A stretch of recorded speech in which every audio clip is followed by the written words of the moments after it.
Another light heavyweight bout here. Iwan Kutalaba sitting at minus 120. Tanner Boser coming down from heavyweight, plus 120. Coming in as the underdog. Over under 1.5 rounds, minus 124 for the over, plus 124 for the under. It's been a little bit of a rough stretch for both guys here. Iwan Kutalaba 1-3-1 in his last 5. Tanner Boser 2-3. Decides to move down to 205. We'll see what he looks like this Friday at weigh-ins, but what are you thinking initially? Man, I don't know if you checked out Tanner Boser's Instagram, but he looks shredded for dropping down to 205. Six pack. I mean, the dude looks cut, and he looks like he's made the cut down to 205, the right way. So, I mean, things look good on that end as far as making the weight, taking his time to actually cut that off and not give himself some chin risks or anything. And then Kutalaba, man, I don't know about you, but he might be the most frustrating fighter to watch, especially if you're backing him or have something on him, because he goes out there against Ryan Spann, gets submitted in the first round, and just kind of put himself in that position. And you think he's a good enough grappler and wrestler that you don't leave your neck exposed, but he does. And then Johnny Walker, he gets submitted, he gets KO'd by Kennedy. And he actually fought Justin Jacoby too, where he landed 8 takedowns in the first round, which is insane. And that fight went to a draw. But Kutalaba is a guy who looks skilled, can hit with power, can wrestle. He's got submissions on his record, but the fight IQ is it's lacking so hard that I find myself, very hesitant to take him against anybody. And Tanner Boser is going to be a stronger guy. He's probably not going to be as easy to take down as some of these other 205ers. I think he's going to hold more power in his hands. He's got decent volume for a heavyweight. I think that's only going to get better at 205. If it does go to the ground too, I think he's strong enough and he's decent enough on the ground where he'll be able to work himself back up to the feet.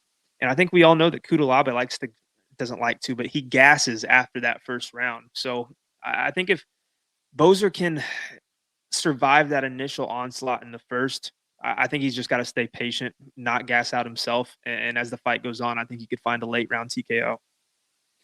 Yeah, I just checked out Tanner Boser's Instagram. He looks pretty good. I will say that. I mean, he was a smaller heavyweight. If we look at his last fight against Rodrigo Nascimento, he really just lost that fight on the ground. He just got taken down and would get controlled.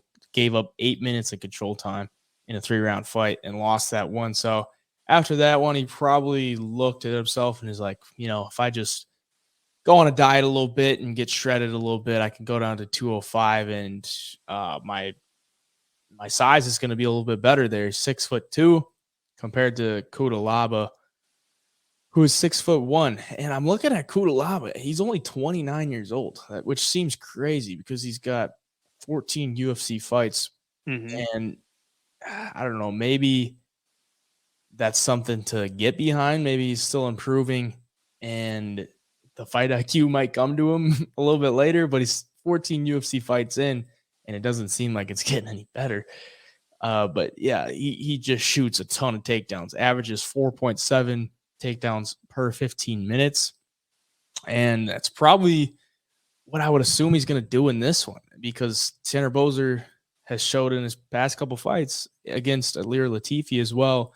If you take him down, like, you can control him. Granted, that is at heavyweight. This is going to be a light heavyweight, so the boys are a little bit smaller. Can't just lay on them. But it's like such a greasy fight, man. Like, I look at these odds, they're basically, minus 120 for Kutalaba and then plus 120 for Boser. So it's close to a pick-up. And I don't know, I don't think Boser is going to have any problems making 205 because he used to weigh in at like, not even, let's look at what he weighed. I think it was like 229. 229 or something in his last fight. So, it's pretty easy to get down to 205 if you're only, 230, just diet for a little bit and then cut the weight. So I don't think that's going to be too big of an issue making the weight. I don't think it's going to play too big of a factor, but I'm interested to see what he does, because I always thought Tanner Boser could do a little bit better, especially at heavyweight, but he just never really put it together.